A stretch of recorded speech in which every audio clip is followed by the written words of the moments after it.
స్నేహం అంటే ఎలా ఉండాలి అని అంటారు. మనం మహాభారతంలో ఒక 3 ఎగ్జాంపుల్స్ తీసుకున్నామంటే, అందులో 3 రకాల స్నేహాలు మనం చూస్తాం.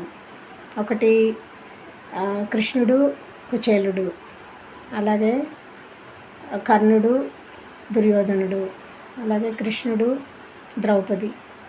సో, ఈ 3 స్నేహాల్ని మీరు ఒకసారి అనలైజ్ చేసుకున్నారు అంటే, మీకు ఏ స్నేహం అనేది మనకి మంచిది అనేది మీకొక అవగాహన వస్తుంది.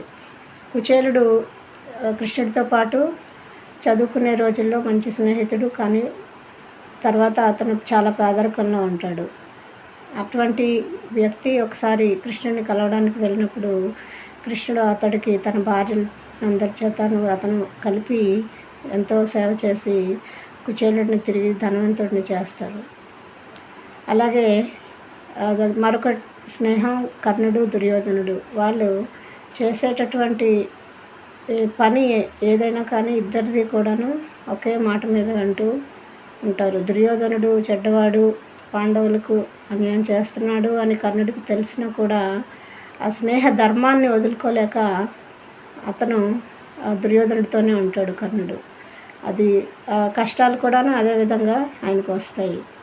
అలాగే ద్రౌపది, కృష్ణుడిది చూసినట్టయితే, ద్రౌపది వస్త్రాపహరణం సమయంలో కృష్ణుడు ద్రౌపదిని ఆవిడకి దుశ్శాసనుడు చేయాలని చూస్తూ ఉంటే ఆవిడకి తిరిగి అంత కౌరవ సభలో ఆవిడ గౌరవాన్ని కాపాడటం కోసం చీరని ఇచ్చి ఆవిడని రక్షిస్తాడు.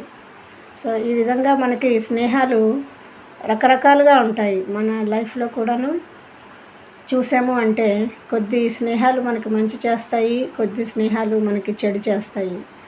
మనం వాటిని తెలుసుకొని మారాలి, జాగ్రత్త పడాలి. మనం చెడు వైపు వెళ్ళాము అంటే మళ్ళీ వెనక్కి రాలేము. అలాగే మంచి మార్గంలో ఉండేవాళ్ళం చెడు వైపు వెళ్ళకూడదు.